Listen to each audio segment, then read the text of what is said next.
espacio correspondiente a la cátedra Historia Económica, Política y Social Argentina en el contexto mundial.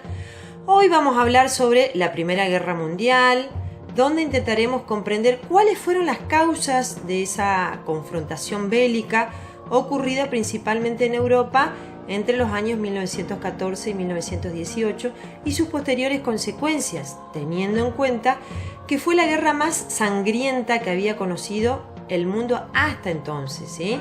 Más de 9 millones de combatientes y unos 7 millones de civiles perdieron la vida, una cifra extraordinariamente elevada comparado con guerras anteriores.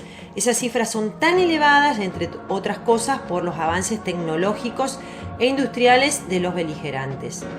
En la Gran Guerra se vieron involucradas todas las grandes potencias industriales y militares de la época. De la noche a la mañana, Alemania, que había llegado tarde al reparto colonial, se incorpora al club de las grandes naciones. Su gran ejército había infligido una humillante derrota a la Francia de Napoleón III y el rey de Prusia, Guillermo I, se había proclamado emperador de todos los alemanes. Tras esa guerra franco-prusiana, Francia perdió las regiones de Alsacia y Lorena. Por eso, Francia y el Imperio Británico contuvieron sus diferencias en cuanto el gigante alemán empezó a hacerle sombra, formando la Entente Cordiale, entendimiento cordial, en 1904, que tras la anexión del Imperio Ruso pasó a llamarse la Triple Entente. Entonces, ¿qué bandos se enfrentaron? Se enfrentaron dos bandos. Por un lado, la Triple Entente que acabamos de mencionar, y en el otro bando tenemos a las potencias centrales que surgen de la Triple Alianza, formada por el Imperio Alemán, el Imperio Austrohúngaro e Italia. La alianza era una coalición inicialmente integrada por el Imperio Alemán y el Imperio Austrohúngaro, por iniciativa del canciller alemán Otto von Bismarck, artífice de la unificación alemana y una de las figuras claves de las relaciones internacionales durante la segunda mitad del siglo XIX. Durante sus últimos años de vida se lo apodó el Canciller de Hierro por la determinación con la que perseguía sus objetivos políticos, fundamentalmente el mantenimiento de un sistema de alianzas internacionales que aseguraban la supremacía y la seguridad del Imperio Alemán. Estos países acordaron apoyarse en el caso de ser atacados por Francia o por Rusia. Ambas alianzas sufrieron incorporaciones. El Imperio Otomano y el Reino de Bulgaria se unieron a las potencias centrales. Italia se va a cambiar de bando y se une a la Triple Entente, posteriormente ganador. También se les une el Imperio de Japón y Estados Unidos. ¿Cuál fue el detonante de la guerra? El imperialismo y colonialismo que venían desarrollando desde hacía décadas las potencias involucradas fue la principal causa subyacente. Pero la chispa que desató el conflicto se encendió el 28 de junio de 1914 en Sarajevo, con el asesinato del archiduque Francisco Fernando de Austria y su esposa.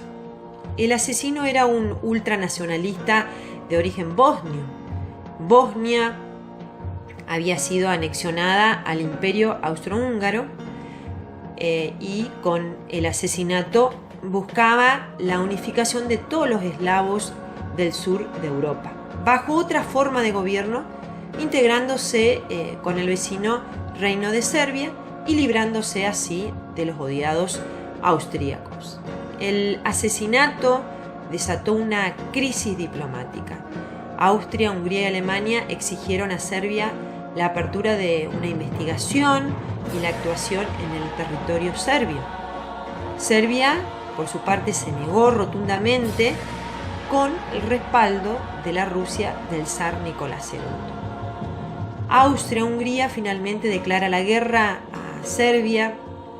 Rusia entonces sale en ayuda de Serbia. Más tarde Alemania mueve sus fichas, invade Luxemburgo y declara la guerra a Rusia y a Francia e invade Bélgica. y los británicos salen en auxilio de Bélgica y Francia y se movilizan contra Alemania. Y así sucesivamente. De pronto media Europa estaba en guerra contra la otra media. Hoy resultaría impensable la alegría que produjo en Alemania el desarrollo de la guerra. Los alemanes pensaron que iba a ser una guerra rápida. Derrotar a Francia entrando en París, invadiendo la neutral Bélgica, para en pocos meses trasladar toda su maquinaria a Rusia. Pero los franceses se resistieron. El avance armamentístico impuso una guerra muy costosa y muy larga que rápidamente se enquistó y se convirtió en una auténtica cacería. Por su parte, las mujeres desempeñaron un papel crucial, ¿sí?, trabajando en las fábricas de municiones. Esta movilización completa los recursos nacionales o guerra total significaba que no solo los ejércitos, sino también las economías de los países beligerantes estaban en competición. En esta guerra aparecieron nuevos cañones, ametralladoras, submarinos, carros y aviones de combate, dirigibles, gases venenosos, mortíferos, como el del gas lacrimógeno y el mostaza. Se combatió en muchos frentes, en los Balcanes, en los Dardanelos, en Oriente Medio, en el Cáucaso, en los Alpes italianos, en África, en Extremo Oriente, en el Pacífico y en el Atlántico. Aunque los principales esfuerzos se concentraron en dos frentes, el frente occidental y el frente oriental. En Occidente, en la guerra de trincheras, en la cual los ejércitos combatientes se refugiaban en zanjas cavadas en el suelo, las líneas de trincheras apenas variaban. El uso de los rifles de infantería, cañones, ametralladoras, hizo muy difícil y casi imposible cruzar la tierra defendida, ¿sí? La granada de mano fue desarrollada rápidamente como una ayuda para atacar las trincheras. Este tipo de guerra llega a su punto máximo de brutalidad y mortalidad en el frente occidental en 1916 con las batallas de Verdún y la del río Somme. En el frente oriental pusieron al mando del ejército alemán a una vieja gloria, Paul von Hindenburg. Tras sus victorias acabaría siendo jefe del Estado Mayor junto con el general Erich Ludendorff como subordinado. Ambos acabarían creando una dictadura militar, dirigiendo de facto el país, marginando al Kaiser Guillermo II y al propio Parlamento alemán. Los alemanes van a intentar aislar a los ingleses con sus submarinos U-Boot. Estos submarinos atacaban una y otra vez los barcos que abastecían la isla, y en 1915 los alemanes hunden el Lusitania, que fue un gran transatlántico, orgullo del poderío británico, y con el hundimiento van a morir más de 128 estadounidenses. Este hecho también enojó mucho a los yanquis. Aún así, el presidente demócrata Wilson se presentó a la reelección haciendo como una campaña con el lema "Él nos mantuvo fuera de la guerra y salió reelegido". Sin embargo, los alemanes siguieron hundiendo los barcos mercantes.